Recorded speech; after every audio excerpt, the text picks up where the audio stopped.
Chapter 1. A brutal beginning. The wind howled and whistled as it worked its way through the trees in the desolate Pennsylvania woods. The night sky was heavy with rain. Thunder crashed and lightning illuminated surrounding trees, grass, and one cozy-looking cabin in an isolated clearing. Within the walls, the cabin looked even more welcoming. 3 doors lined the far wall, all leading to bedrooms. An archway to the left of that led to the kitchen. A great fireplace stand unlit on the south wall of the living room. The walls were crowded with many framed pictures of a happy-looking family of 4.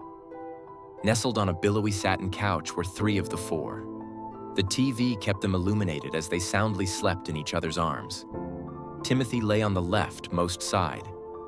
He was a tall, lanky man with untidy black hair and small ovular glasses resting on his nose.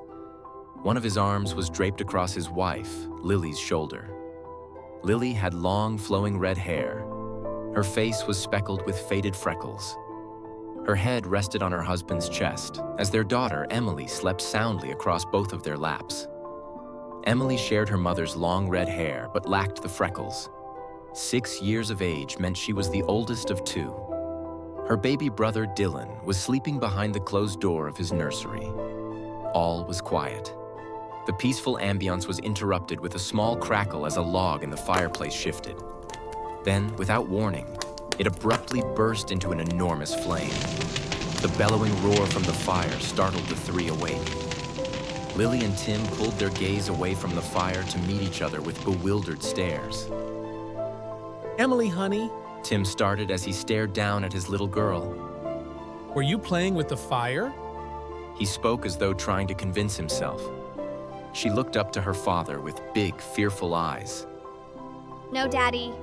Tim and Lily gave each other a short glance again before he got up and faced the fireplace. Lily and Emily did the same as Lily wrapped her arms around her daughter. Tim noticed at the base of the flame was a little purple glow. As he stared at it, he became eerily fixed on it, almost as though he was being hypnotized by it. He slowly inched his way closer and closer to the fireplace. Careful, Tim. Lily called out in a cautious voice, but he didn't even notice her as he approached the flames. He knelt down 6 inches from it and continued to gaze. He couldn't break his trance. All he could feel was a need, almost like a silent voice was directing him. He slowly brought his hand up from his knee and even slower slid it towards the purple glow. Tim, stop! Lily yelled out in a pleading cry, but it was far too late. The glow had him. He jolted his arm into the fire and let out a piercing howl as he held it there. Daddy! Emily squealed as her face turned to pure dread.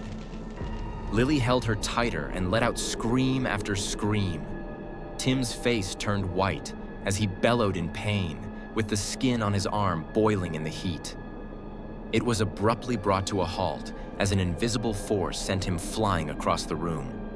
He crashed into the TV, which immediately exploded into flames, sending shards of glass soaring through the room. One of the biggest shards flew straight at Lily and slid through her cheek and planted in the roof of her mouth. She staggered back and threw both hands to her face. Blood seeped through the cracks of her fingers at first, then poured down to her neck. She let out a muffled and gurgling howl of pain. Tim was now fully ablaze and lifeless, as Emily could do nothing but choke on tears in horror. Lily noticed her and immediately broke from her state of shock and pain and outreached her arms to Emily. As she brought her hands down, you could barely see her chin through the blood that gushed out violently. Come here, baby. It's okay. She directed to her hysterical little girl. In the next moment, Lily's face flooded with shock and surprise as she bolted up straight. Emily watched as a hole formed in her mother's chest, as though an invisible blade was shoved through her back. Mommy! Emily shrieked, as her mom was then lifted into the air. She was suspended there for just a few seconds, and then flung across the room. She crashed down, limp, meeting Tim's charred body, still ablaze. Emily stared in horror as the flames spread from her father to her mother. Mommy, Daddy. She cried softly as she fell to her knees. She dropped her head to her lap and sobbed for several minutes. Bang, bang, bang. She snapped her head up in fear as a booming knock came from the front door. She allowed the knock several more times, unsure what to do, before she bolted up and ran to the door. She unbolted the lock and swung the door open to reveal a tall figure. He wore black carpenter pants and a skin, tight, black, long-sleeved shirt. The chrome buckles on his black combat boots reflected the flames. His belt buckle also shone chrome in the shape of a skull. He wore a metallic mask of a skull and metal gloves that separated at each knuckle. The gloves only covered the top half of his hands, leaving the only visible skin on his palms. Are you okay? Came a raspy, weathered voice from behind the mask as he looked down at Emily. She threw her arms around his leg in a hopeful embrace. Please say you're a hero. Emily implored through her sobs. The man bent down to her level. I will get you out of here safe.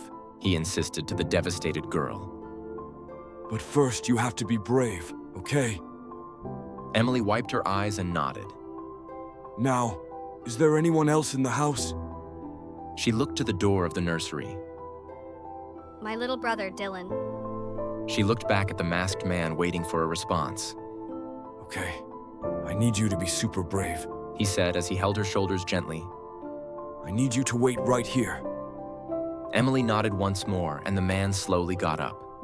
He walked to the door of the nursery cautiously, but unfearful. He grasped the doorknob and with one slow motion, turned and opened the door to reveal a crib. Inside lay a sound, sleeping baby boy. He walked up to the crib, bent down and slowly picked him up.